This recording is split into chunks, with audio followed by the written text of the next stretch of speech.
श्री कृष्ण भगवान को मोर पंख प्रिय क्यों है? क्योंकि मोर के द्वारा ही राधा रानी से भगवान कृष्ण की पहली मुलाकात हुई थी। कि अन्य देवताओं के तो कई मंदिर है, पर ब्रह्मा जी का एक ही मंदिर क्यों है? मेरा बच्चा जेई को बच्चों को पढ़ाता है, पूजा भी करता है जी, बाकी फादर का इज्जत नहीं करता है। भगवान ने संसार की रचना क्यों की? कोई लड्डू गोपाल को साथ लाता है, कोई घर पे ही सुलाकर आ जाता है, कोई किसी पड़ोसी को सेवा करने के लिए देकर आते हैं। गुरुजी मैं 7-8 महीनों से बहुत ज़्यादा शराब सेवन करने लग गया था। मेरा सवाल है महाराज, धर्म और कर्म के रास्ते पे चलने से सफलता लेट मिलती है, मिलती क्यों नहीं है? निंदा समझ में नहीं आती, निंदा किसे कहते हैं? तुमसे मिल के नहीं गए हम। काहे नहीं गई मिलके मैया? हमको रोना आ गया, हमको जल्दी जाना था। फिर हम 1 महीने बाद बच्चे आए तुम्हारे से मिलने के लिए। कि तुम लोग नाम जपते हो, बट वहाँ पर 10 लोग मर गए, भगवान बचाए नहीं, वो लोग नाम भी जप रहे थे, फिर भी वो लोग मर गए, तो भगवान का नाम जपने से फ़ायदा क्या है? गुरुजी जैसे भारत अपने कल्चर, हिस्ट्री, धर्म वगैरह के लिए तो अच्छा है, पर विदेश में जैसे यहाँ पे लोग ना मानते नहीं है बात को, पानी बर्बाद कर रहे हैं, उनसे कहें अगर तो कहते तुम्हारा क्या जा रहा है। बाबा राधे राधे जी, मैं बिहार से हूँ, बॉम्बे से आया हूँ। एक सवाल है बाबा, मेरा बच्चा जेई को बच्चों को पढ़ाता है, बच्चों को हाई एजुकेशन को बच्चों को पढ़ाता है और पूजा भी करता है जी, बाकी फादर का इज्जत नहीं करता है, बात भी नहीं करता कहाँ है। है? क्यों? बॉम्बे में, अभी बॉम्बे में फिलहाल। आपके बेटा क्या पढ़ाता है? जेई को बच्चों को पढ़ाता है, कोटा पे पढ़ाता है, लेकिन अपने पिता मतलब आपकी इज्जत नहीं करता। क्योंकि आज की शिक्षा संस्कारहीन है। आपका बेटा टीचर तो हो गया, पढ़ाने तो लग गया, शिक्षा का नॉलेज तो हो गया, पर शिक्षा तो पाई उस बच्चे ने, संस्कार पाना भूल गया। इसलिए तो हम एक विद्यालय बना रहे हैं जहाँ शिक्षा भी होगी और संस्कार भी होंगे। हमारे देश की सरकार शिक्षा तो दे रही है स्कूलों में, पर सरकार ये क्यों नहीं कह रही है कि भाई स्कूलों में गीता भी पढ़ाओ, श्रवण कुमार की कथा भी पढ़ाओ, ताकि श्रवण कुमार वाले संस्कार बच्चों के अंदर आएँ। श्रवण कुमार के बारे में बच्चे जानेंगे नहीं तो माँ बाप की इज्जत कैसे करेंगे? मातृदेवो भव पितृदेवो भव का पाठ क्यों नहीं पढ़ाया जाता? सरकार खुद नहीं चाहती कि बच्चे संस्कारी हों। यदि चाहती तो मातृदेवो भव पढ़ाने में दिक्कत क्या है? पितृदेवो भव पढ़ाने में दिक्कत क्या है? गीता पढ़ाने में क्या दिक्कत है? राम को आदर्श, राम जैसा बेटा, इनके बारे में पढ़ाओ, राम जी के बारे में, भगवान कृष्ण के बारे में। अच्छी बातें पढ़ाई ही कहाँ जा रही हैं? आजकल पढ़ाई एक नंबर की कचरा है, जहाँ संस्कार जीरो हैं और बिना संस्कार के अब आप जैसा बाप परेशान है कि बेटा पढ़ तो गया पर इज्जत नहीं करता। ऐसे ही हर बाप एक दिन परेशान होगा, हर माँ एक दिन परेशान होगी। कितने वृद्धाश्रम बनाओगे? कहाँ जाओगे? तुम्हारा बेटा ही तुम्हें पानी नहीं देगा। तो जब बेटा पानी नहीं देता बाप को या माँ को, इसमें जिम्मेदार कौन है? वो शिक्षा जिम्मेदार है। जिस शिक्षा को आपके बेटे ने पढ़ा है, जिस शिक्षा में ये नहीं पढ़ा कि माँ बाप को पानी देना धर्म है, पुण्य का काम है, जब वो अपने बाप को पानी नहीं देता तो क्या किसी प्यासे की प्यास बुझाएगा वो? बाबा वो पूजा पाठ करता है, मैं देखता हूँ कि पूजा आरती होती करता है। पूजा का कोई अर्थ नहीं है। फिर वो पूजा वूजा करता है, आरती होती, वो कोई अर्थ नहीं है उसका। मेरे को नहीं लगता। अब बाबा दूसरा एक सवाल है कि गौरी गोपाल थी अपना वृंदावन में, कृष्ण भगवान सांवले क्यों है, यहाँ सुंदर क्यों, ये कैसा क्यों? कहीं भगवान गोरे हैं, कहीं काले हैं। शुक्लो रक्तस तथा पीता इदानीम कृष्ण ताम गतः। चारों युग में भगवान के अलग अलग रंग होते हैं। कलयुग में भगवान का श्याम रंग है। श्याम मतलब सांवला, तो सांवले हैं भगवान, इसलिए श्याम सुंदर कहते हैं। श्याम मतलब सांवले तो हैं पर सुंदर हैं। गौरी गोपाल में जो से कृष्ण का मूर्ति है वो तो गोरे हैं, सुंदर है। हाँ वो तो गोरे हैं। भगवान तो देखो मूल रूप से उनका रंग सांवला है, पर वो तो अपना भाव है। जैसे पुराने जैसे बिहारी जी सांवले हैं, तिरुपति बालाजी सांवले हैं, जगन्नाथ जी सांवले हैं, तो जो मूल मंदिर हैं सनातन के, यहाँ भगवान का विग्रह सांवला है। शालिग्राम जी सांवले होते हैं। शालिग्राम शिला सांवली होती है, काला ही होते हैं वो। तो अब ये देखो, ये तो अलग मार्बल पत्थर के आप ठाकुर जी बना तो गोरी रहेंगे। वो मार्बल गोरा होता है, संगमरमर हाँ गोरा होता है बस। तो वो तो अलग अलग शिलाएं हैं, लेकिन मूल शालिग्राम जी के रूप में प्रभु हैं, वो सांवले ही हैं। और भगवान का एक रंग गोरा भी है ना। भगवान किसी युग में गोरे भी होते हैं, किसी युग में सांवले भी होते हैं। तो गोरे सांवले रूप रंग का कोई भेद नहीं है, भगवान को भाव से प्रणाम करना चाहिए। भगवान भी क्यों सांवले हैं, ये भी सवाल है, क्यों? तो आपको कोई दिक्कत है प्रभु से? नहीं नहीं, मैं कहीं देखता हूँ भगवान कहीं गोरे उनके फोटो, कहीं सांवले हैं। हाँ, तो कहीं गोरे हैं तो गोरे देख लो। आप भी बचपन में गोरे थे, अभी आप भी आके सांवले हो गए। ऐसे ही है कि आदमी गोरा सांवला होता रहता है। सर्दी आती है तो रूप रंग थोड़ा बदल जाता है, गर्मी आती है तो बदल जाता है। ऐसे ही युग युग में भगवान भी अपना रूप रंग बदलते रहते हैं। राधे राधे बाबा। बोलो। राधे राधे गुरुजी। हाँ जी। मुझे ये पूछना था कि भगवान ने संसार की रचना क्यों की? आपने ये गाना सुन के आए हो, दुनिया बनाने वाले काहे को दुनिया बनाई, ये सुन के आए हो? नहीं नहीं नहीं सुना। सुनो, भगवान ने ये दुनिया क्यों बनाई? आपने शर्ट क्यों पहनी है? आंसर? शरीर ढका रहे। शरीर ढका रहे। आप अपनी पसंद का गेम खेलते हैं, पसंद का भोजन करते हैं, क्यों? अच्छा लगता है। जैसे आपको अपनी चॉइस अच्छी लगती है, ऐसे भगवान को भी संसार बनाना अच्छा लगता है। ये भगवान अपने आनंद के लिए करते हैं। जैसे छोटा बच्चा, गांव में ट्रैक्टर ट्रॉली होता है ना, तो छोटे छोटे बच्चे ट्रॉली के पीछे लटक जाते हैं और जाके फिर उतर जाते हैं वहाँ दूर। पहले बैलगाड़ी चलती थी तो बैलगाड़ी के पीछे लटक जाते थे, है ना। ये देखा है कभी? क्यों? वो छोटा बच्चा काहे लटक रहा है? खुशी मिल रही है उसको। उसकी खुशी है, जबकि वो लौट के वहीं आएगा। जैसे छोटे बच्चे बालू में, रेत के ढेर में अपना घर बनाते हैं, खेलते हैं और बाद में लात मार के चले जाते हैं उसी घर में। जैसे बच्चे, आप और हम अपने सुख के लिए हर काम करते हैं, अपने आनंद के लिए हर काम करते हैं, ऐसे भगवान ने ये संसार अपने आनंद के लिए बनाया है। इसलिए भगवान का एक नाम है आनंद। भगवान की ये दुनिया क्या है? खेती है। जैसे किसान बोता है, काट लेता है, फसल को बोता है, पालता है, पानी डालता है, काट लेता है। ऐसे भगवान हैं, उत्पत्ति करते हैं, पालन करते हैं, संहार कर लेते हैं। जितने बच्चे हैं पैदा हुए, उत्पत्ति, जवान, पालन हो रहा है, जिनके बाल सफ़ेद हो गए, बुढ़ापा, मतलब फसल पक चुकी है। तो ये भगवान की खेती है।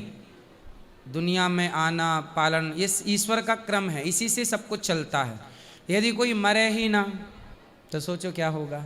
तो भगवान ने क्यों बनाई दुनिया? सीधा सा आंसर है, ईश्वर ने अपने आनंद के लिए। बात समझ में आई? क्या समझ में आया? कि ईश्वर ने अपने आनंद के लिए, ये भी ईश्वर का संसार है। जैसे आपने अपने आनंद के लिए अपने शर्ट में ये 2 बनवाए हैं, क्या ब्लैक से, है ना। आपका अपना आनंद कि आपको यही शर्ट पसंद आई, ऐसे भगवान का भी अपना आनंद कि मैं ऐसी संसार बनाऊंगा, ऐसे चलाऊंगा। ये आप, ईश्वर अपने आनंद के लिए सब काम करते हैं। किसके लिए करते हैं? आनंद के लिए। आप कोई डाउट? नहीं नहीं। कोई समस्या? भगवान से कोई बात करनी है? कोई और समस्या? बस आपसे कर ली, ये बहुत बड़ी बात है।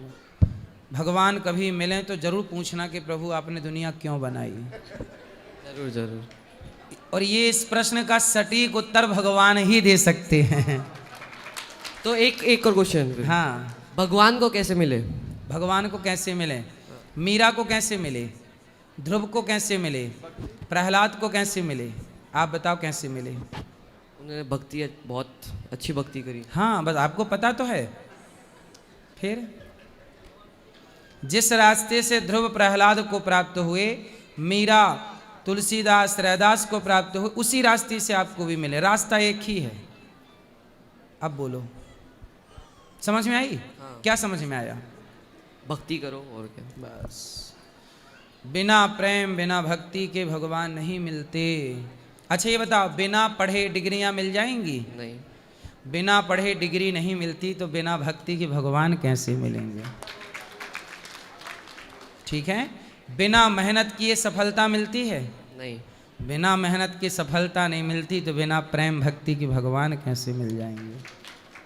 समझ में आई? हाँ। और क्या समझाएं? बस ठीक। पीछे बात चलो। हाँ प्रणाम महाराज। जी। महाराज मैं पूछी थी, हमारे घर में लड्डू गोपाल की सेवा रहती है। हाँ बोलो। तो हम कहीं बाहर आते हैं, कोई लड्डू गोपाल को साथ लाता है, कोई घर पे ही सुलाकर आ जाता है, कोई किसी पड़ोसी को सेवा करने के लिए देकर आते हैं। मतलब इसका सही क्या है? क्या करना चाहिए हमको लड्डू गोपाल, हम जब बाहर आए? भगवान को मानसिक पूजा करनी चाहिए।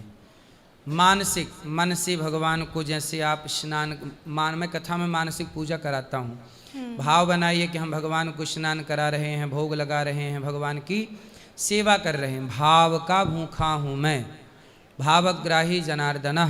भगवान भाव से स्नान कराइए। भाव, भगवान को क्या चाहिए? आपका शरीर के भाव, प्रेम। तो वो आप चाहें ले जाना तो जहाँ सेवा पूजा ठीक कर सकें वहाँ ले भी जाओ, नहीं तो फिर एक जगह रख के अपने घर पे ही रहने दो। नहीं, अब घर पर रख कर आए हम, अब उनको अब भाव से, यहाँ से भाव, जब आप खाओ तो भाव से पहले उनको भोग लगाओ। आप नहाओ, नहाने के बाद भाव बनाओ कि हम प्रभु को नहला रहे हैं। जो पूजा करते थे शरीर से, अब वो मानसिक करनी है बस। पड़ोसी के नहीं रखें, अपने खुद ही वहीं सुलाकर आ जाएं भगवान। पड़ोसी कर लें, पड़ोसी कर लें, अच्छे पड़ोसी हों तो वो भी कर सकते हैं। और सुला के आए तो भी कोई प्रॉब्लम नहीं? सुला के आओ तो बता तो रहे हैं, मानसिक पूजा से कनेक्ट रहो प्रभु से। अच्छा सर। और एक लड्डू गोपाल के बोलते जो अंदर से लाल चीज निकलती है उसका भोग नहीं लगता है। लाल चीज जैसे तरबूज हुआ। अब अनार भी लाल होता है। हाँ, अनार का तो लाल। कौन बोला कि भोग नहीं लगता? कल ही हमारे कोई भागवत बैठे हैं इधर सुखधाम आश्रम में, भागवत बैठी है, और कल वो महाराज बोले थे कि लड्डू गोपाल के तरबूज का भोग नहीं लगता, टमाटर का नहीं लगता, जो चीज अंदर से लाल निकलती है ना, बोले उसका भोग नहीं लगाना चाहिए। तो आप भी तो अंदर से लाल ही हैं। है नहीं, आदमी नहीं अंदर से लाल। ये तो अनार का हम लगाते हैं। क्यों, आदमी अंदर से लाल नहीं है? फिर तो वो भगवान को लाल पीला से मतलब नहीं है, भगवान को भाव से मतलब है। लाल पीला से क्या हुआ? हाँ, वो महाराज बोले ना तो हमारे उल्टा कंफ्यूज। ये बताओ, विदुरानी के घर जाकर भगवान ने छिलकों का भोग लगाया? छिलके खाए, केला के खाए कि नहीं? खाए। दुर्योधन की मेवा त्यागी साग विदुर घर खाई, सबसे ऊंची प्रेम सगाई। और शबरी के घर जाके जूठे बेर खाए। सुदामा ने सूखे चावल दिए, तंडुल, उसे सामान्य भाषा में कहा जाए तो चिवड़ा, चिवड़ा मीन्स पोहा, चिवड़ा सूखा खा गए। तो भगवान ये नहीं देखते कि लाल है कि पीला है। सब्जी भी बनाते हैं उसमें टमाटर डलता ही है, भोग लगाते ही है भगवान के। फिर तो उन्होंने हमको कंफ्यूज कर दिया ना, इसलिए कंफ्यूज नहीं तो होना। इसलिए हम आपके पास भगवान को क्या चाहिए? भाव, प्रेम। भाव। प्रेम। सदन कसाई थे। सदन कौन थे? कसाई। कसाई मांस का काम करते थे, मांस खरीदना और बेचना। लेकिन वो मांस में दिन भर रहते थे खरीदने, लेकिन वो कसाई एक नंबर का भक्त था, मारता नहीं था किसी को, पर चूंकि मांस खरीद के बेचता, उसका पैतृक काम यही था। लेकिन अब वो भक्त था, तो उस सदन कसाई को प्रभु ने दर्शन दिए। तो भगवान ना जाति ना मुसलमान, रसखान मुसलमान थे। हाँ। हाथी, हाथी तो हाथी था, पर हाथी का पांव मगर ने पकड़ा और हाथी ने पुकारा कि ओम नमो भगवते तस्मै यद एतच्चिदात्मकम्। तो भगवान आए कि नहीं हाथी की रक्षा के लिए? आए। फिर नहीं, कल ही सुना है हमने भी, तो आज ही हमने सुना दिया। इसलिए ठीक है महाराज, प्रणाम। क्या समझ में आया? भावग्राही भाव से जो जनार्दन। भी भगवान के भोग लगाए भगवान ग्रहण करेंगे। सिर्फ मांस मदिरा नहीं बस। हाँ। अब कुछ लोग तो मांस भी भोग लगाते हैं भगवान को, मछली का, मुर्गे का, बकरे का, ये मनमाना है। पर सात्विक चीज प्रभु को अर्पण होती है, सात्विक हर चीज। आदमी तो बकरा भगवान को भोग लगा रहा है, हैं? अब ये मनमाना ये है। अब तुम यदि तरबूज अरबूज भी लगाते हैं, हम तो लगाते हैं। जो हम खाते हैं वो भगवान को भी सही है, खिलाते सही हैं। है। मांस शराब नहीं, बाकी ठीक है। ठीक। और किसका सवाल? राधे राधे गुरुजी। जी। मैं उज्जैन महाकाल नगरी के पास मुंजाखेड़ी से आया हूँ जी। मेरा नाम संदीप कुमावत है। गुरुजी मैं 7-8 महीनों से बहुत ज़्यादा शराब सेवन करने लग गया था। करने लग गए? करने लग गया था। हाँ। मतलब मैंने अति कर दी थी। अति। तो उससे मेरे संबंधों में, मेरे मित्रों यारों में और सब में मतलब सबको ठेस पहुंची। वो मेरी वजह से बहुत मतलब दुखी हुए। तो मैं उनसे सबसे माफ़ी भी मांगना चाहता हूँ। और मैं जब से वृंदावन धाम आया हूँ उस दिन से मैंने प्रण ले लिया कि मैं आज के बाद शराब को कभी जीवन में हाथ नहीं लगाऊंगा। सही है, अच्छा है। शादी हो गई? हाँ हो गई गुरुदेव। तो पत्नी खुश हैं अब? मैं मोबाइल लेके नहीं आया हूँ, उनको बोल के आया था कि मैं 1 महीने के लिए वृंदावन जा रहा हूँ। सही है। तो अब आपने शराब छोड़ दी, पत्नी को पता लगा कि आपने शराब छोड़ दी? मैंने फ़ोन नहीं लगाया गुरुदेव अभी। ठीक है, और अच्छा है। हर बुरा रास्ता छोड़ के अच्छा रास्ता अपनाना चाहिए आपने। और मैं जिन लोगों को मेरी वजह से दिल दुखा है उनसे आपके माध्यम से माफ़ी भी मांगना चाहता हूँ। किन किन का दिल दुखा है? मेरे यार मित्र, मेरे जो भी संबंध तो थे आपको जिससे। शराब पिलाना किसने शुरू किया? मेरे दोस्तों ने। तो उनका दिल क्यों दुखेगा? आप छोड़ दोगे तो उनका दिल दुख जाएगा। नहीं नहीं, ऐसे सारे दोस्त तो थोड़ी आप पियो या ना पियो, दोस्तों को क्या मतलब? दोस्त ने बोला तो मैंने भी। एक दोस्त ने आपको पिलाया, कौन दोस्त थे वो लोग? नहीं, मेरी इच्छा थी ना गुरुदेव। दोस्त ने तो अब बाद में मैं अति कर दी तो सबने मना किया गया तो बहुत ज़्यादा पी रहा अब। तो शुरू किसने की थी पिलाना? मैंने ही की थी, धीरे धीरे थोड़ी थोड़ी। ठीक है। और गुरुदेव मैं यहाँ आपके आश्रम में यहीं भोजन कर रहा हूँ सुबह शाम। और जब मैं गांव में था तब अब जब आपका प्रोग्राम स्टार्ट होता है, जब आप सूची बताते हैं कि इतना दान आया है तो बहुत सारे बोलते हैं कि इतना पैसा आता है गुरुजी के पास। मैं यहाँ आया जब मैंने देखा कि गौरी गोपाल आश्रम, वृद्धा आश्रम, गौशाला, एम्बुलेंस सेवा और जल सेवा, वानरों की सेवा हो रही है, निःशुल्क चिकित्सालय चल रहे हैं, 1 लाख से ज़्यादा रोटियां बन रही है और 30,000 से ज़्यादा लोग भोजन कर रहे हैं। रोज़ का लाखों का खर्चा हो रहा है। और लोग बोलते हैं कि गुरुजी के पास बहुत पैसा आ रहा है। तो मैंने यहाँ जब रहा मैं वृंदावन धाम में, जब मुझे पता चला कि गुरुजी ने बहुत पुण्य का काम कर रहे हैं और भाई आगे पैसा आएगा तभी तो मैंने एक विद्यालय बनाना शुरू किया कक्षा 1 से लेके 12वीं तक, ताकि शिक्षा। अभी वो पिताजी क्या बोल रहे थे, मेरा बेटा मेरी बात नहीं सुनता, ना पानी देने को तैयार ना रोटी देने को। तो आज जब पैसा रहेगा तभी तो मैं बच्चों को विद्यालय बनाकर दूंगा और वो पढ़ेंगे और पढ़कर शिक्षित भी होंगे और संस्कारी भी होंगे। ये सब करने में उन बच्चों से मैं निःशुल्क उनकी सेवा करूंगा। तो हम किसी को निःशुल्क भले पढ़ाएं पर खर्चे तो होंगे ही होंगे। अब गौरी गोपाल में सारी माताएं तो निःशुल्क रहती हैं पर खर्चे तो होते ही हैं ना। बाजार में नमक फ्री में नहीं मिलता, बाजार में चावल फ्री में नहीं मिलता, रोटी फ्री में नहीं मिलती, हमें तो सब चीज़ खरीदनी पड़ती है। गुरुदेव वृद्धाश्रम भी मैं ऊपर देख के आया, सब माताओं के रूम में एसी लगी है, बेड है, मतलब पूरी फुल व्यवस्था है यहाँ पे, बहुत अच्छी व्यवस्था अब है। सभी माओ के कमरे में एसी है। सोचिए कि हम तो कई लाख रुपए महीना केवल बिजली का बिल देते हैं, हर कमरे में माओ के एसी है। भाई व्यवस्थाएं करने के लिए भी तो पैसा चाहिए और फिर उनको मेंटेन करने के लिए।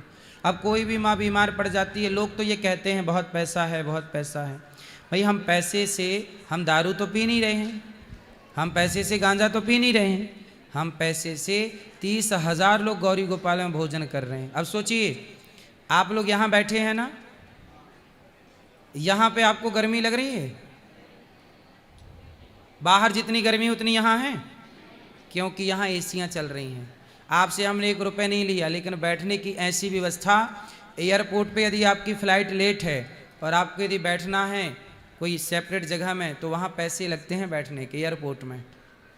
बोलो हाँ। लेकिन गौरी गोपाल में जनता जनार्दन को फ्री में भोजन भी और फ्री में दोपहर आप यहीं काटिए आराम से भगवान की कथा सुनकर। ये सारी सेवा किसकी है? जनता जनार्दन। आप फायदा किसका हो रहा है? अब देखो यहाँ इतने लोग बैठे हैं, इतनी बड़ी व्यवस्था, बैठने की भी मुश्किल है कि कहीं हो, इसलिए हर चीज़ में पैसा तो लगता है। और हम देखो सेवा ही कर रहे हैं। हाँ, किसी के गुरुजी। घर चोरी नहीं करते, किसी के जेब में हाथ नहीं डालते। आपका मन है तो दो, आपका मन है तो मत दो। सही है। फिर और यदि इतने ही किसी को जलन है तो भाई तुम भी स्टार्ट करो सेवा। और यहाँ वृंदावन में 8-10 दिन आके देख ले तो उनको भी पता लग जाएगा कि क्या। सही है। इतना सब देखो, 30,000 लोग पर डे भोजन करते हैं ना, ये मजाक नहीं है। आपका कभी ज़्यादा खुजली उठे तो आप भी 2-4 दिन का अन्न क्षेत्र चला के देख सकते हैं घर पे। 25-30 हज़ार लोगों को रोज खिलाएंगे तो 2-4 दिन में आपका 2-4 साल का बजट खत्म हो जाएगा। आपके घर में कितनी रोटी बनती हैं रोज? रोज गिन तो मतलब 8-10 लोग हैं। 10 लोग हैं तो 10 बना 50। 5-5 रोटी भी खाए तो 50 रोटी, और 100 रोटी मान लो। सामान्य घर में 50 रोटी रोज बनती है या 100 रोटी रोज बनती होगी? क्यों इतनी है? 200 रोटी मान लो मोटा मोटा। गौरी आपके घर में 200 रोटी रोज बनती होगी। मैं बहुत बड़ा हिसाब लेके चल रहा हूं आपका। गौरी गोपाल में 1 लाख रोटी रोज बनती है। आपकी सारी जिंदगी में मेरे को लगता है कि 15-20 लाख रोटी आप खाते, मतलब घर में बनती होगी पूरी जिंदगी। मतलब आप 100 साल जिए तो आपके पूरे घर में लगभग पूरा जीवन भर में 15 लाख रोटी बनती होगी। 200 के 100 के जितनी आपके घर बनती हो उसका कैलकुलेट कर लीजिए, कैलकुलेशन निकाल लीजिए। सोचिए 1 लाख रोटी जितना आप सारी जिंदगी में खाओगे उतना गौरी गोपाल में 15 दिन में खर्च हो जाता है। फिर तो ये मुंह उठा के बोल देना बहुत सरल है, काम करना समाज में बड़ा कठिन है। अच्छा है आपने उनको जवाब दिया। चलो धन्यवाद गुरु। खुश रहिए। राधे राधे महाराज। मैं आसाम से आया हूँ, कामाख्या नगरी दीफू से। मेरा सवाल है महाराज, धर्म और कर्म के रास्ते पे चलने से सफलता लेट मिलती है, मिलती क्यों नहीं है? और परेशानी बहुत ज़्यादा आती है, लोग गिराने वाले मिलते हैं। लोग के चक्कर में ना पड़िए, सफलताएं सबको मिलती हैं। धर्म से चलते रहिए, ईमानदारी से काम करते रहिए। करते हैं महाराज। आप क्या सफल होना चाहते हैं? लाइफ के अंदर कुछ करना चाहते हैं महाराज, जो लोगों की सेवा करें, अच्छा क्या? कर्म करें। क्या? आप जैसे करें, थोड़ा उसका छोटा सा भाग हम भी कर क्या सकें। आप क्या कमाते हो महीने का? थोड़ा सा महाराज, बहुत छोटा सा, एक छोटा सा हिस्सा है महाराज। हम लोग के बिजनेस है महाराज, बिल्डिंग कंस्ट्रक्शंस का। हाँ, तो उसमें पैसा कमाते हो? मामूली सा महाराज। तो फिर क्या दिक्कत जा रही है? कहाँ सफलता नहीं मिलती महाराज। जितना प्रोग्रेस करना चाहते हैं, मेहनत करते हैं, दिन रात लगे रहते हैं। किस तरह की सफलता चाहिए? आपका भी नाम हो? जी महाराज। और नाम को सफलता मानते हो आप लोग? नाम को भी, और महाराज अच्छे कर्म भी करते हैं ऐसा साथ में। है, नेम फेम के चक्कर में ना पड़ो। नेम जी महाराज। नाम के चक्कर में ना, मन लगा के काम करो, पैसा कमाओ, परिवार की सेवा करो। आपके खर्चे से कुछ पैसा बच जाए तो दीन दुखी को भोजन करा दो। करते हैं महाराज। इतना कर लो। अब आजकल लोग परेशान किसमें? मेरा भी नाम। कौन सा नाम? किस तरह का? आप करते रहिए, करते हैं नाम हो जाएगा। नाम के चक्कर में परेशान नहीं होना चाहिए। लोग परेशान करते हैं महाराज। लोग परेशान करते हैं तो लोगों को बोलो मेरा नाम लिया करो बस। नेगेटिव ही लेते हैं। लेने दो। दुनिया तो नेगेटिव, सीता मैया को भी लिया दुनिया ने, तो सीता मैया पर भी आरोप लगे। इसलिए लोग क्या कहते हैं इस पर ध्यान ना दीजिए। लोग अपने हिसाब से चलते हैं। आप मन लगा के काम करिए। और जीवन का सुख क्या है? जीवन का सुख बहुत बड़ा नाम हो जाना नहीं है। जीवन का परम सुख है संतोष। जितना है ईश्वर का थैंक यू करके उसमें प्रसन्न रहा जाए। आप मेहनत करते रहेंगे, नाम भी हो जाएगा समाज में। धीरे धीरे रे मना धीरे से सब होए, माली सींचे 100 घड़ा ऋतु आए फल होए। धीरे धीरे सब होगा। सब्र रखिए, कार्य करते रहिए। कितने साल के हो? 34 महाराज। हाँ, धीरे से होगा ना। किस तरह का नाम चाहते हैं? दुनिया आपको जाने? दुनिया अच्छे काम से जाने महाराज। लोगों को सेवा करें, काम करें, हेल्प करें, लोगों के काम आ सके लाइफ के अंदर। जाने से पहले कुछ अच्छा करके जाएं लाइफ के अंदर। आप अच्छा करते रहिए। मैं अच्छा करता रहूं, लोग मुझे जाने ना जाने क्या दिक्कत है? मैं इसलिए थोड़ी अच्छे काम करता हूं कि लोग मुझे जाने। मैं अच्छा काम करता हूं तो लोग अपने आप जानने लगे। जी महाराज। आप अच्छा काम करते रहिए, लोग अपने आप जानेंगे। उद्देश्य ये नहीं हो कि लोग मुझे जाने इसलिए मैं अच्छा काम कर रहा हूं। सही है? जी महाराज, आपका आशीर्वाद बना रहे महाराज। खुश रहिए। पीली बहन को देना पीछे। मेरी क्लास में एक लड़की है, वो जब मैं छोटी थी तब से वो मेरी दोस्त है। तो पहले वो दूसरी क्लास में थी, उसका सेक्शन दूसरा था, पर पिछली साल वो मेरी ही क्लास में आई, मेरा ही सेक्शन हो गया उसके साथ।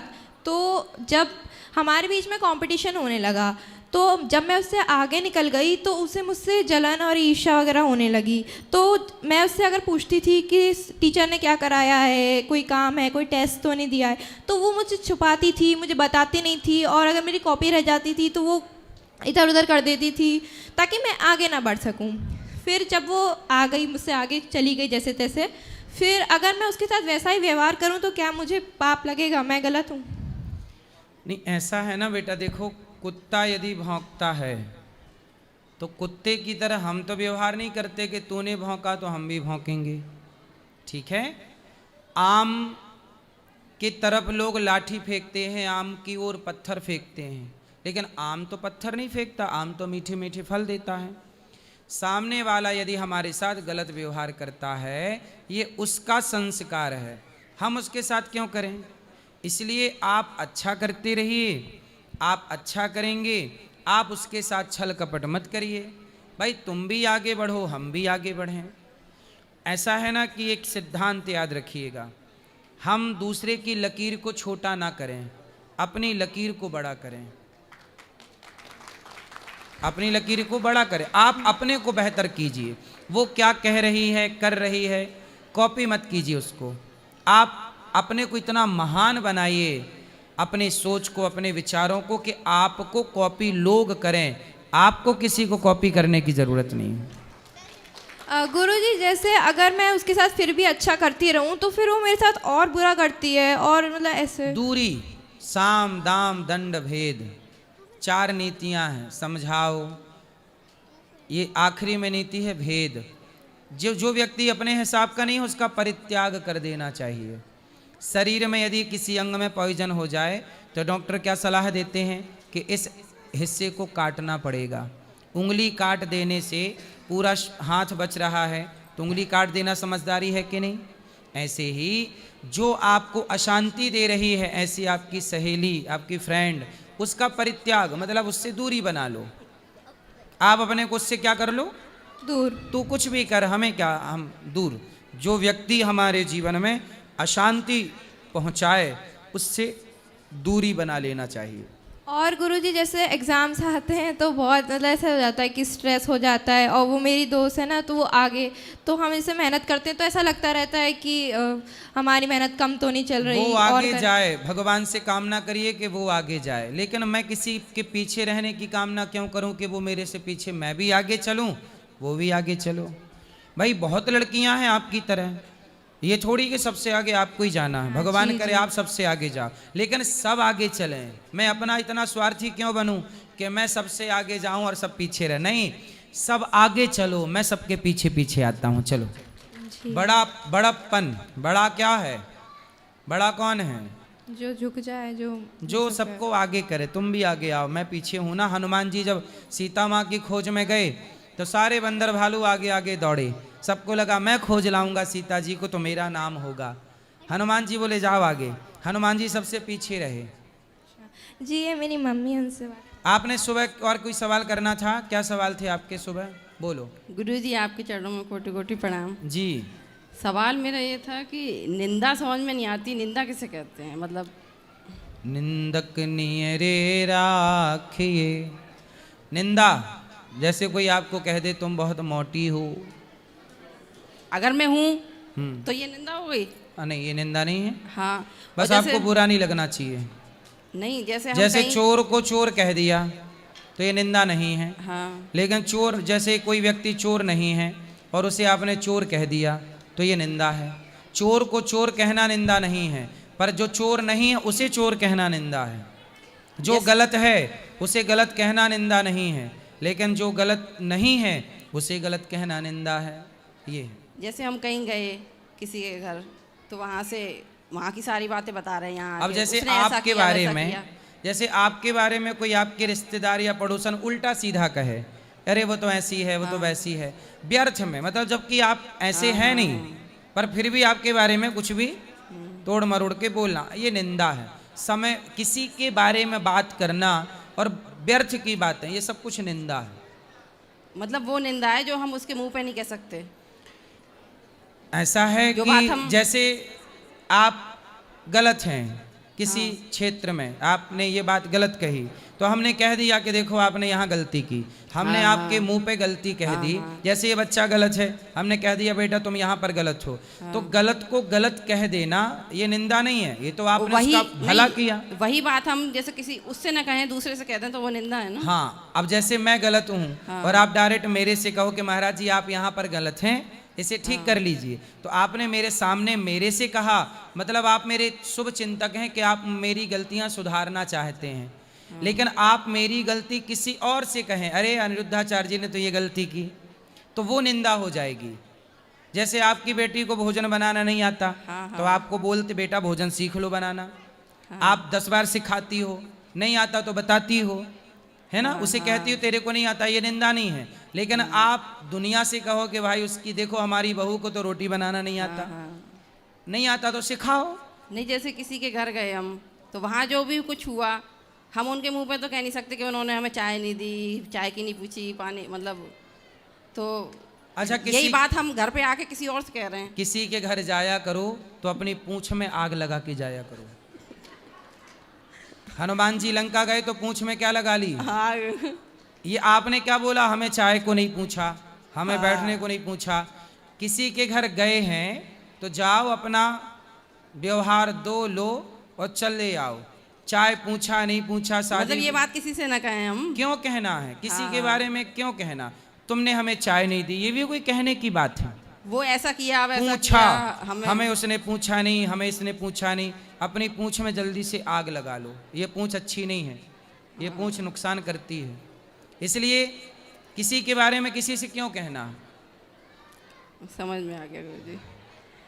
ये जैसे ये हमारी बेटी है ना, तो ये कहती हैं कि भारत अच्छा तो है, इंडिया अच्छा तो है, लेकिन जितना अच्छा विदेश है वो नहीं, वहाँ बात कराओ।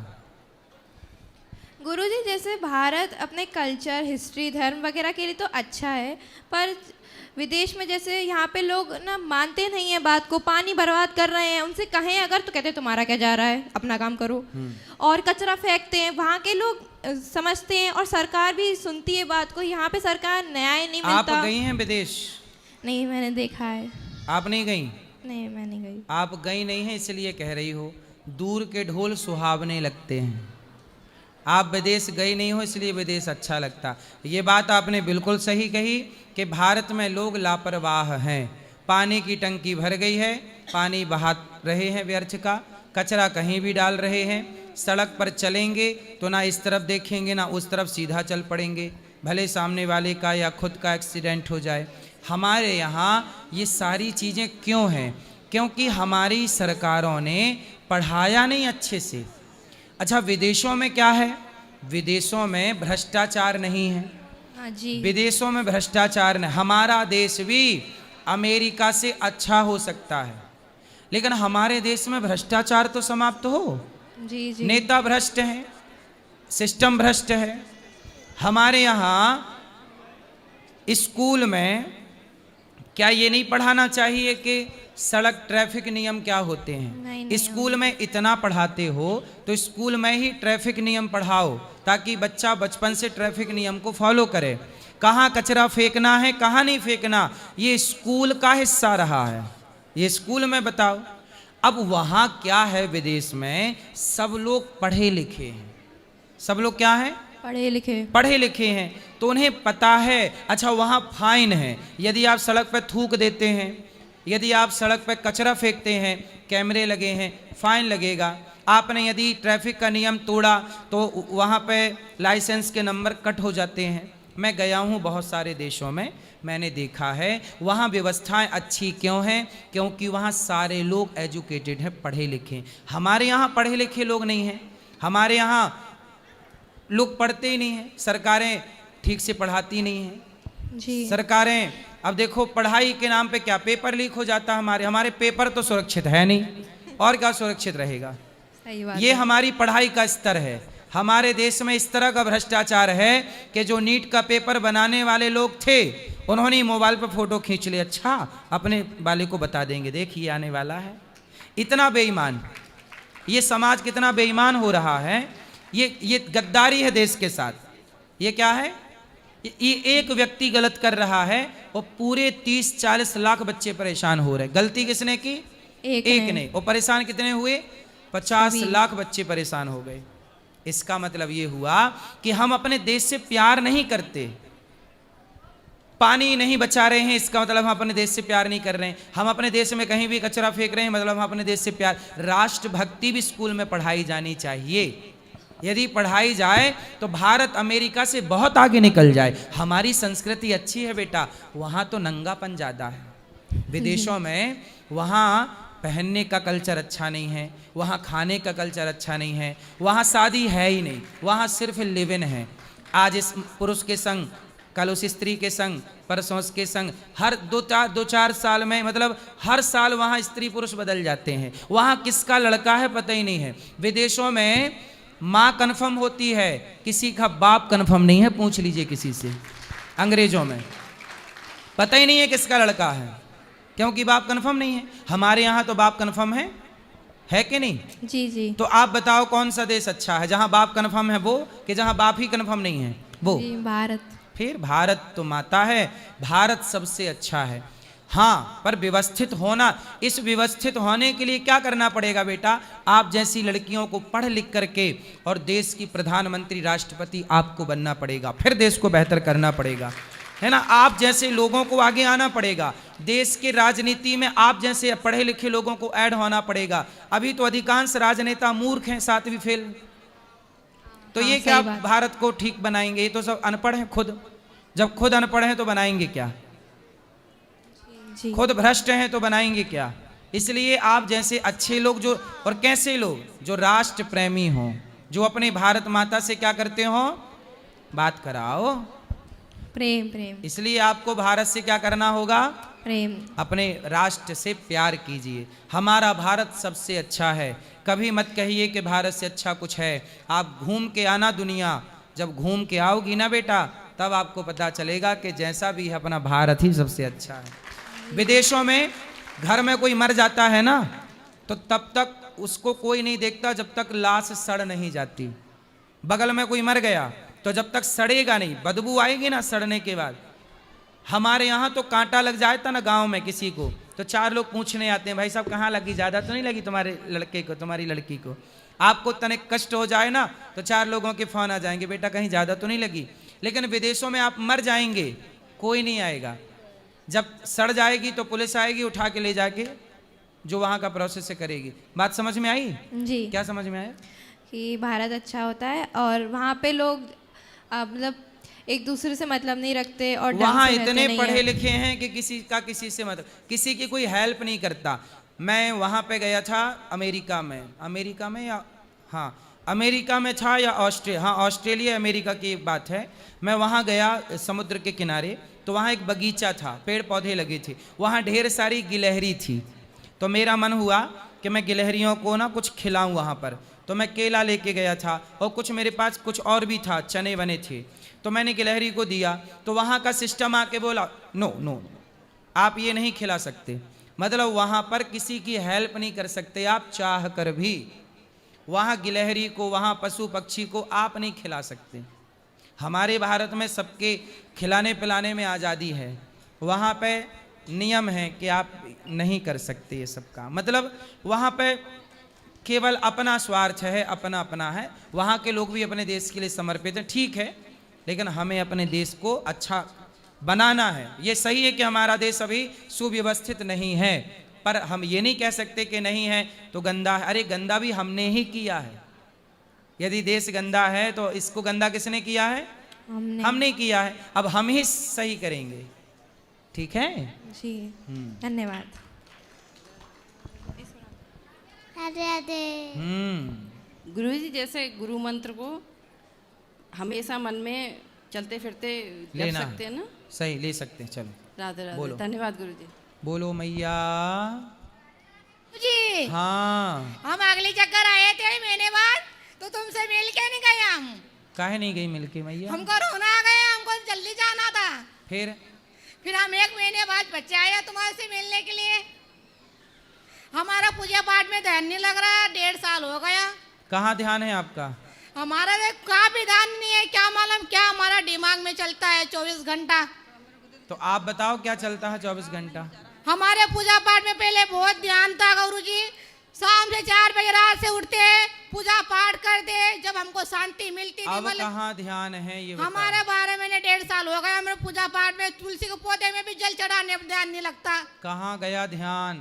हम वो ध्यान के बच्चे वापस लाना है। कहाँ गया ये तो बताओ। आप बताइए, आप ऊपर लेके आए, हम तुम्हारे पास आए। ध्यान आपका है, गया कहाँ आप बताओ, हम क्या बताएं? आप ध्यान बताइए। को आपने कहाँ लग भेज दिया? क्या मालूम कहाँ चल गया ध्यान? पति हमारा? कहाँ है? पति घर है। पति में तो ध्यान नहीं लग गया? नहीं, आज बच्चा से की शादी हो गई हमारी। तो अब बच्चा, अच्छा बहू बेटा में लग गया ध्यान। अच्छा बहू बेटा में उलझ गया है। बहू अच्छी मिल गई क्या? हाँ गुरुजी। ले अच्छी मिले तो फांसी। बहू में लग गया ध्यान इनका भगवान से। इसलिए बहुएं भी सोचती है मेरे में ना उलझ सास, तो बहुएं भी देती रहती हैं अपना प्रसाद। गुरुजी ऊपर क्या करना है, बच्चा वापस मेरी पूजा बेटा पाठ में। बेटी अच्छे हैं, भगवान करे और अच्छे रहें, पर बेटा बेटी से चिंतन हटाकर भगवान में मन लगाओ। अब बुढ़ापा आ रहा है, अब बहू बेटे में ज्यादा नहीं, थोड़ा सास बनने का सुख ले लो। बहू अच्छी है, पाँव दबाती है? हाँ गुरुजी। अच्छा सास का भी सुख लो, ज्यादा ऑर्डर ना चलाना बस। हाँ बहू की हेल्प करती हो? करती हूँ गुरुजी। कि सारा काम बहू से कराती हो? नहीं गुरुजी, रोटी बनाती हूँ, सब उनका दूध भी गरम करती हूँ गुरुजी। क्या गरम करती हूँ? उनका दूध भी गरम करती हूँ गुरुजी, उनको फिराने घुमाने का भी ले जाती दूध? हूँ। हाँ तो बहू दूध पीती है बोतल से? हाँ।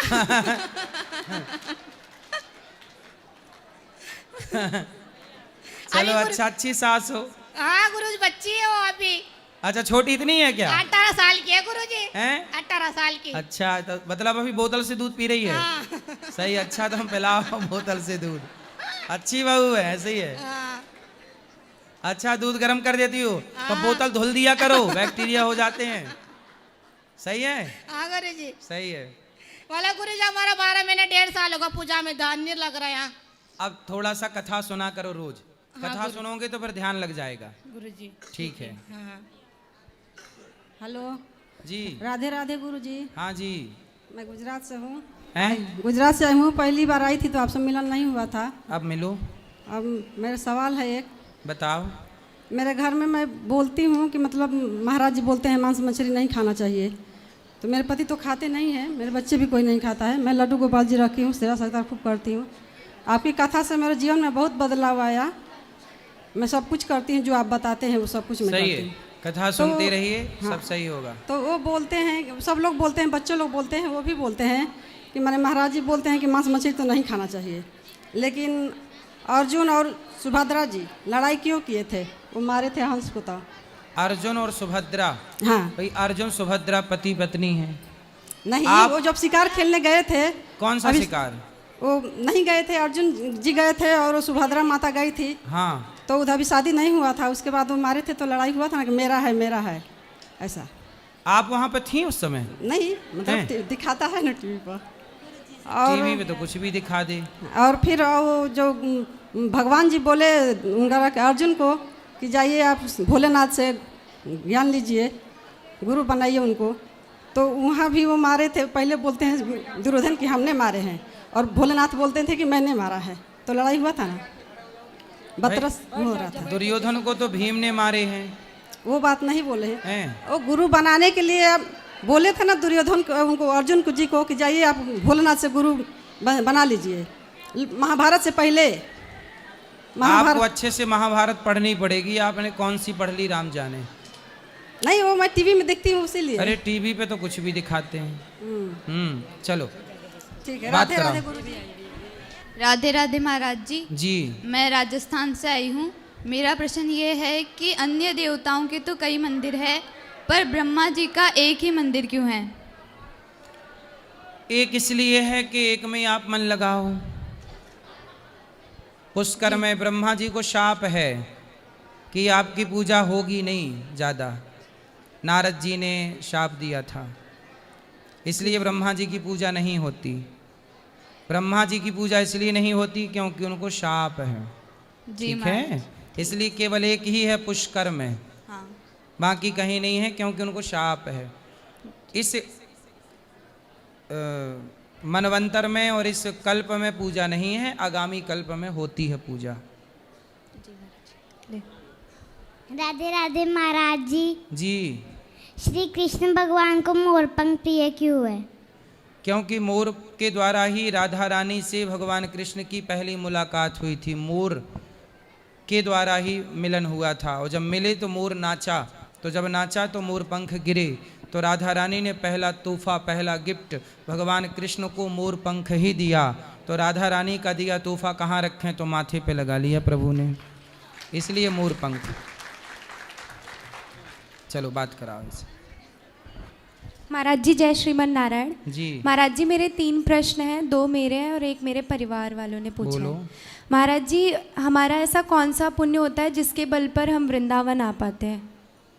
होता ही है, बिना पुण्य के कौन। कहते हैं ना, बिहारी जी की महफिल को बिहारी जी सजाते हैं, और वृंदावन वही आते हैं जिन्हें बिहारी जी बुलाते हैं। तो कोई पुण्य है। अब ये पुण्य क्या है, ये तो प्रभु जाने, पर पुण्य है।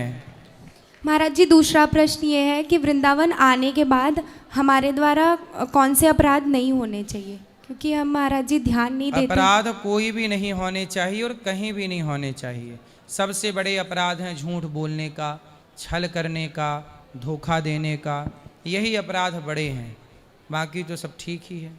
महाराज जी तीसरा प्रश्न ये है कि अभी जो रिसेंटली नाव वाली घटना हुई थी यमुना जी में, तो महाराज जी हम सब आपसे कनेक्टेड है, गुरु मंत्र लिया है, तो नाम जप करते हैं। तो जैसे घर वाले थे तो उन्होंने बोला न्यूज़ देखने के बाद कि तुम लोग नाम जपते हो, बट वहाँ पर 10 लोग मर गए, भगवान बचाए नहीं, वो लोग नाम भी जप रहे थे, फिर भी वो लोग मर गए, तो भगवान का नाम जपने से फ़ायदा क्या है? तो भाई मरना तो सबको ही है। बोले कौन नहीं मरा? नाम जपने जी मैंने यही बोला कि मरना तो सबको ही है, पर वो लोग वहाँ मरे तो उनकी अच्छी गति हुई। नहीं, ऐसा है कि लोग पानी में डूब कर मरे। मैंने इस पर एक बात कही थी, उस समय वीडियो बनाई थी। मैंने हमेशा से कहा है कि पानी से क्यों मर गए, क्योंकि आपको तैरना नहीं आता। आप 40 साल के हो गए, 50 साल के हो गए, आप 20 साल के हो गए, आपने बहुत कुछ प्राप्त कर लिया जीवन में, लेकिन तैरना नहीं सीखे। भाई तैरना नहीं सीखे, वो डूबे क्यों? क्योंकि उनको तैरना नहीं आता। तो ये बताओ, तैरना सीखना क्या हमारी जिम्मेदारी नहीं है? बोलो। यस भाई आज देखो कोई भूख से मर जाए तो इसमें ईश्वर दोषी हैं क्या? भगवान ने 2 हाथ दिए, 2 पांव दिए, बुद्धि दी, कमा के खाओ ना भाई साहब। आपके पास ईश्वर ने गुण दिया है कमा के खाने का, अब फिर भी आप भूखे मरें, इसमें ईश्वर का तो दोष नहीं है। महाराज जी वे कह रहे थे आपको तैरना क्यों नहीं सीखा? तैरना सीखते तो ना मरते। हाँ, क्या कह रहे थे वो? कह रहे हैं कि अब यमुना जी जाएंगे, अगर बोट में बैठेंगे, तुम लोग भी मर गए तो। बोले जब मौत आएगी तो घर के भीतर भी आदमी मर जाता है, पड़े पड़े बिस्तर पे मर जाता है। और जब नहीं मौत आती तो अहमदाबाद में प्लेन हादसा हुआ था, सारे मर गए पर एक की मौत नहीं आई, तो एक नहीं मरा। सब जल गए पर उसका बाल भी नहीं जला। तो जब नहीं आएगी तो तुम्हें कोई मार नहीं सकता, और जब आएगी तो तुम घर पे रहो या घर के अंदर कांच बंद करके रखो चारों ओर कांच से, तो मौत आएगी तो भी मरना पड़ेगा। तो मौत आएगी तो मरना है। इसलिए जहाँ जहाँ जस लिखा तहाँ तस होई, जिसकी मृत्यु जहाँ लिखी होती है वहीं होती है। इसलिए मौत कोई ना कोई बहाना ढूंढती है। मौत कभी अपने माथे नहीं लेती, मौत हमेशा किसी ना किसी माथे मढ़ देती है कि पानी के माथे मढ़ दिया, कि पानी में डूब गए। लेकिन मैं आप सबसे प्रार्थना करूं कि अपने बच्चों को तैरना, स्विमिंग जरूर सिखाइए, क्योंकि भारत में प्रत्येक तीर्थ नदियों के किनारे हैं, हम सबका रोज पानी से काम पड़ता ही पड़ता है। तैरना सबको आना चाहिए। यदि तैरना नहीं आया, कोई डूब करके मर जाए तो फिर मत रोना के डूब के मर गया। आपने सिखाया क्यों नहीं तैरना? जितना आपने डिग्रियां, आपने 20 साल बच्चे को पढ़ाया, ये डिग्री वो डिग्री, ये इतना पढ़ाया। अरे स्विमिंग सिखाते तो 2 महीने में सीख जाता। जी। स्विमिंग कोई बहुत लंबा प्रोसेस तो है नहीं। कितने महीने लगेंगे? अधिक से अधिक 2 महीने। क्यों भैया? और ठीक से तो 1 महीना, और ठीक से तो 15 दिन, मतलब 15 दिन लगेंगे, 1 महीना लगेगा। सीख लो, क्योंकि हम सबका पानी में तो काम। अब लोग समुद्र चले जा, हमारे चारों ओर समुद्र भी है, समुद्र नहाने जाते हैं, कोई नदियों में जाता है, पाँव फिसल गया डूब गए। अरे भाई, इतना खर्चा ट्यूशन में करते हो, इतना खर्चा पढ़ाने में करते हो, महंगे महंगे स्कूल करते हो, तो आत्मरक्षा, सेल्फ डिपेंड भी तो बनाओ बच्चों को। आपको तैरना आता है? महाराज जी, वो केस के बाद तो मैंने भी सीखना शुरू कर दिया है, क्योंकि हमारे गांव के पास तालाब है, बट तालाब भी नहीं महाराज जी, जैसे बनता है ना घर पे एक ऐसा राउंड शेप। हाँ, तो सीखो बेटा जी। पानी में डूब के कोई भी मरे, उसका जिम्मेदार वो खुद है। कि आपको मौका था तैरने का, क्यों नहीं सीखा? जी ठीक है। और महाराज जी, एक प्रश्न ये है कि महाराज जी 10th के बाद मैंने बायो स्ट्रीम ली है, तो मेन फोकस महाराज जी नीट का ही था। एंड अभी जो केस हुआ महाराज जी, इतना ज़्यादा डिस्ट्रैक्ट हो गई हूँ मैं कि उस वजह से पढ़ाई में भी मन नहीं लग रहा है कि ऐसे पेपर लीक होगा। महाराज जी, इतनी मेहनत करनी पड़ती है उसके लिए कि फिर अब मन ही नहीं लग रहा है पढ़ने वढ़ने का। पेपर लीक हमारे देश में तो देखो बहुत चीज़ें लीक हैं, ये छिद्र भरे ही नहीं अभी तक। भ्रष्टाचार कितना है इस देश में। महाराज जी, फीस इतनी लग रही है, ट्यूशन स्कूल, फिर पढ़ाई महाराज जी इतना पढ़ना पड़ता है रात को भी। बायो स्ट्रीम लेके महाराज जी बहुत हार्ड होता है, फिजिक्स वगैरह भी। अब इतना ज़्यादा डर लग रहा है कि पेपर अगर हमने तैयार भी किया फिर ऐसे लीक हो जाएगा, फिर क्या फायदा। कोई बात नहीं, अगले साल से कहा तो है सरकारों ने कि ऑनलाइन होगा सब कुछ, लीक होने की संभावनाएं खत्म। हम तो कहते हैं ये बड़े एग्ज़ाम पूरा राष्ट्रपति के हाथ में होने चाहिए, और जिस दिन एग्ज़ाम हो उसी दिन ये पेपर तुरंत ओपन हो। और ये सब जब आजकल हर चीज़ ऑनलाइन है तो एग्ज़ाम भी ऑनलाइन ही हो, कोई घपला ना हो, क्योंकि ये बहुत सारे बच्चों के भविष्य से जुड़ी बातें होती हैं। बहुत सारे बच्चे बेचारे एक लड़की का देखा मैंने, फांसी लगा ली उसने नीट के एग्ज़ाम फेल हो जाने से। मतलब किसी की ज़िंदगी और बच्चे भी इतने कमज़ोर हैं। अरे आप मर क्यों रहे हैं? मरना किसी समस्या का समाधान नहीं है, आत्महत्या कभी नहीं करना चाहिए। ठीक है, अब सुनो, अब कथा का टाइम हो रहा है, आप सब कथा सुनेंगे तो अभी 3 बजे से कथा होगी। अब जिनको मिलना है तो मैं अभी ऊपर चल के बैठूंगा मंदिर में, आप सब यहीं बैठे रहो कथा सुनना। जिनको मिलना है ऊपर चल के मिल लो, फिर आके बैठ जाना। तो जिस तरह आपकी सुविधा हो वैसा करिएगा। लो ये बेटा, बेटी से बात करो। महाराज जी राधे। बोलो। गुरुजी धन्यवाद आपका सवाल। सर आप गुरुजी आपके चरणों में दंडवत प्रणाम। आज मैं जैसे वृंदावन के लिए आई, तो जैसे वृंदावन में घुसी तो मैंने मन ही मन में बोला कि वृंदावन बिहारी लाल की जय। तो वैसे ही मेरे शरीर से एकदम रोंगटे खड़े हो गए। और मैं जब भी संतों की बात सुनती हूँ, भागवत सुनती हूँ, तो एक सब रोंगटे खड़े हो जाते हैं, और अभी भी मेरे हो रहे हैं अंदर से। और जब मैं अभी बिहार जी के दर्शन करके आई तो मैंने उनको देखा, तो अचानक से ऐसा आंसू आने लगे मेरे अंदर से। ऐसा कभी नहीं हुआ मेरे साथ, तो अच्छा मेरे समझ में नहीं आया कि क्यों ये हुआ। प्रेम है, ये प्रभु से प्रेम है जो होना चाहिए। और गुरुजी एक और सवाल, मैं आपकी भागवतों का बहुत धन्यवाद देती हूँ, क्योंकि इतना आप लोगों ने हमें सिखाया है। जब से हम आपसे कनेक्ट हुए हैं 2 साल से, इतना आज तक कभी स्कूल में नहीं सिखाया। कि स्कूल में सिखाते हैं कि केवल डॉक्टर बनो, इंजीनियर बनो, लेकिन कभी इतना नहीं सिखाया कि अच्छा इंसान बनो, ताकि लोगों की मदद कर सको, पिता की मदद कर सको। जब भी लोगों को देखती हूँ सड़क पे तो बहुत आंखों में आंसू आते हैं कि इंसान डॉक्टर बनते हैं, सब लोग बनते हैं, लेकिन किसी की मदद करने के लिए अच्छा इंसान नहीं बनना चाहते हैं। आजकल देखो सबके लिए ये बात नहीं बोलता। डॉक्टरों को पता होता है किस मरीज को कौन सी दवाई दे के ठीक करना है, पर कई बार कुछ डॉक्टर जानबूझ के उसे भर्ती किए रहते हैं ताकि पैसा मिलता रहे, है ना। जैसे आप हॉस्पिटल में जाओगे तो बिस्तर पर लेटे रहोगे, जैसे 1 महीना यदि आपका बिस्तर है, जैसे कोई हिलना डुलना बंद है, तो डॉक्टरों को बताना चाहिए ना कि इसके बैक में पीछे पाउडर लगाओ, चादर साफ करो, वो नहीं बताते जानबूझकर। फिर क्या होता है, बेड सॉल हो जाता है। बेड सॉल समझते हैं, पसीना इकट्ठा होते होते ना पीछे बेड सॉल हो जाता है। फिर वो बेड सॉल की दवाई अलग से करते हैं।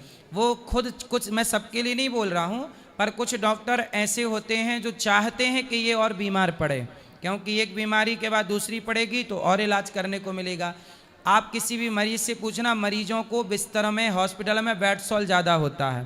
बेड सॉल ही कहते हैं उसको। तो पड़े पड़े ना पीछे पुट्ठे पे घाव हो जाता, पसीना इकट्ठा हुआ, हिलना डुलना है नहीं, तो वो घाव हो जाता। फिर उस घाव की अलग से दवाई करते हैं। जबकि वो डॉक्टर यदि बताए कि इसको हिलाते डुलाते रहो, पहुँचते रहो, साफ करते रहो, तो वो कभी ना हो। लेकिन डॉक्टर जानकर नहीं बताते। मैं स्वयं इस बात का शिकार हो चुका हूँ। मेरा पाँव फ्रैक्चर हुआ था, मैं गिर गया था, तो मैं 1-2 महीने बिस्तर पर लेटा रहा सीधा, डॉक्टर ने बताया नहीं, फिर बेड सॉल हो गया। तो डॉक्टर चाहते तो बता देते, अपने को तो नॉलेज होता नहीं है, क्योंकि अपन तो पहली बार हॉस्पिटल गए। उन्हें पता है कि क्या क्या संभावनाएं हैं, पर वो जान कर नहीं बताते। फिर बेड सॉल की दवाई, ऑपरेशन अलग करते हैं, उसका 2-4 लाख अलग होता है। इस तरह से भ्रष्टाचार इस देश में। मतलब डॉक्टर को भगवान कहा जाता है। हाँ, यस। लेकिन कुछ डॉक्टर भगवान हैं, पर कुछ डॉक्टर तो जान ले लेते हैं। जी। डॉक्टर कुछ ही भगवान हैं, कुछ तो शैतान भी हैं। आप सहमत हैं इस बात से? यस। और मेरे एक और सवाल था, जब भी भागवत होती है तो मेरा बहुत जाने का मन करता है, लेकिन जब कोई घर में फ्री नहीं होता है तो थोड़ा अजीब सा लगता है, तो मैं अपने बाबा के साथ आ जाती हूँ। आज भी मेरे बाबा आए हैं। सही है, आते रहा करो।